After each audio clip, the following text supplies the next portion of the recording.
Boshqa qizlarga qarash bo'laveradi. Yo'q, mumkin emas. Bu hayotga tayyormisiz? Ha, albatta. Turmushga chiqqanmisiz? Yo'q. Bo'lajak turmush o'rtog'ingizni qaysi xislatlarni bo'lishini xohlardingiz?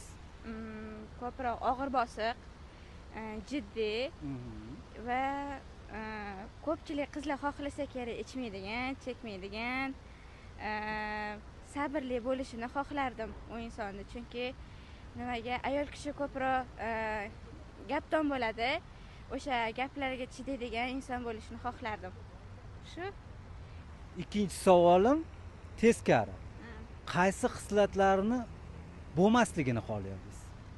Yolg'on gapirmasligini. Hozirgi kunda ayolmi, qizmi, o'g'il bolami farqi yo'q. O'g'il ko'proq yolg'on ishlatadi. O'sha xislatning bo'lmasligini, asosan shu xislatlari bo'lmasligini xohlardim.